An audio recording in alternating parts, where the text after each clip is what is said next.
ضابطۂ ادریس فلاحی صاحب کے یوٹیوب چینل کو سبسکرائب کیجئے، لائک کیجئے، کمنٹس اور شیئر کیجئے۔ السلام علیکم ورحمۃ اللہ وبرکاتہ۔ مکرم ناظرین گرامی، نماز کے اہم دو ارکان ہیں رکوع اور سجدہ۔ رکوع اور سجدے میں جو تسبیح پڑھی جاتی ہے اس کے متعلق آپ کے سامنے آج ہمیں دو مسئلے عرض کرنے ہیں۔ پہلا تو یہ کہ رکوع اور سجدے میں تسبیح کی کم سے کم مقدار کتنی ہے، زیادہ سے زیادہ مقدار کتنی ہے، ایک بات۔ دوسری بات یہ کہ رکوع کی تسبیح کو اگر سجدے میں پڑھ دے کوئی غلطی سے، یا سجدے کی جو تسبیح ہے سبحان ربی الاعلیٰ اس کو اگر کوئی رکوع میں پڑھ دے تو اس کی وجہ سے نماز میں کوئی خرابی تو نہیں آتی۔ ان دو سوالوں کے آپ کے سامنے انشاءاللہ آج ہم جواب دینے کی کوشش کریں گے۔ دیکھو دوستو بزرگوں، جہاں تک رکوع اور سجدے میں تسبیح کی تعداد کا مسئلہ ہے، وہ یہ ہے کہ رکوع میں بھی اور سجدے میں بھی کم سے کم 3 مرتبہ تسبیح پڑھنا یہ سنت ہے، بلکہ آگے بڑھ کر یہ عرض کروں کہ سنت کا ادنا درجہ ہے 3 مرتبہ۔ رکوع میں 3 مرتبہ سبحان ربی العظیم، سبحان ربی العظیم، سبحان ربی العظیم، اور سجدے میں بھی 3 مرتبہ سبحان ربی الاعلی، سبحان ربی الاعلی۔ آپ غور کریں میں کیسے پڑھ رہا ہوں، سبحان ربی الاعلی۔ ایک صاحب سنا رہے تھے، وہ اس طرح پڑھتے تھے کہ سبحان ربی اعلی، سبحان ربی اعلی، اس طریقے سے وہ پڑھتے تھے، غلط ہے۔ ہمیں رکوع اور سجدے کی تسبیحات اور نماز میں پڑھے جانے والے اذکار کو اہتمام سے اپنے آس پاس جو کچھ علماء ہوں، حافظ صاحب ہوں، ان کے پاس بیٹھ کر سمجھنا چاہیے۔ نماز اپنی صحیح کرنے کی فکر کرنی چاہیے، نماز سب سے بڑا رکن ہے اسلام کا۔ بہرحال تو کم سے کم درجہ ہے کہ رکوع میں بھی اور سجدے میں بھی 3 مرتبہ ہم تسبیح پڑھیں۔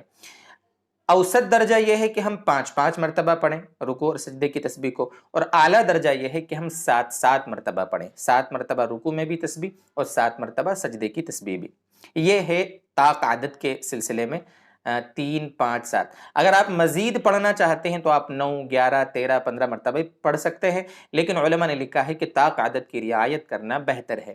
ہاں 3 مرتبہ سے کم پڑھنا یہ مکروہ ہے، نماز میں نماز کے ثواب میں کمی ہو جائے گی، اس کا ہمیں دھیان رکھنا چاہیے۔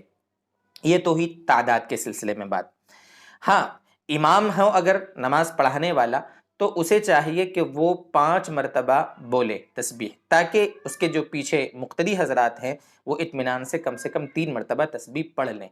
اگر امام صاحب بھی 3 مرتبہ بولیں گے اور جلدی جلدی بول دیں گے تو پیچھے والوں کی تسبیحات نہیں ہو پائیں گی، اس لیے امام کو اس کا دھیان رکھنا چاہیے۔ زیادہ مرتبہ نہ بولے، اس میں پیچھے بیچارے ضعیف لوگ بھی ہوں گے، بیمار بھی ہوں گے، مقتدیوں میں بڑی عمر کے لوگ ہوں گے، ان کو تکلیف ہو جائے گی پھر۔ اس لیے اعتدال کا راستہ یہی ہے کہ آپ یعنی امام اگر ہو تو وہ 5 مرتبہ بولے تاکہ مقتدی لوگ آسانی سے 3 مرتبہ تسبیحات بول لیں۔ اچھا، اب دوسرا مسئلہ یہ تھا کہ رکوع کی تسبیح اگر غلطی سے کوئی سجدے میں پڑھ لے، سجدے کی جو تسبیح اگر غلطی سے کوئی رکوع میں پڑھ دے تو کیا نماز میں کوئی خرابی آئے گی؟ سجدے سہو تو واجب نہیں ہوگا؟ اس کا جواب مختصر طور پر یہ ہے کہ کوشش تو یہ کرنا چاہیے، توجہ کے ساتھ نماز اس طرح پڑھنا چاہیے کہ جو تسبیح جہاں پڑھنے کی وہیں پڑھی جاوے۔ لیکن اگر غلطی سے ایسا ہو گیا کہ ہم رکوع میں سجدے کی تسبیح بول دیں یا سجدے میں رکوع کی تسبیح بول دیں تو اس کی وجہ سے سجدہ سہو واجب نہیں ہوتا ہے، ہماری نماز میں اس کی وجہ سے کوئی خرابی نہیں آتی ہے، چونکہ ہم نے یہ بالقصد نہیں کیا ہے۔ ہاں بالقصد ایسا کرنا مناسب نہیں ہے، جان بوجھ کے بھی اگر کوئی ایسا کر دے گا تو نماز اس کی فاسد نہیں ہوگی، لیکن بہرحال جان بوجھ کے ایسی غلطی کوئی کرے گا نہیں۔ اللہ تبارک و تعالی ہمیں نماز کو جاندار بنانے والا بنائے، اور اللہ تعالی ہماری ساری عبادتوں کو قبول فرمائے۔ وآخر دعوانا ان الحمد للہ رب العالمین۔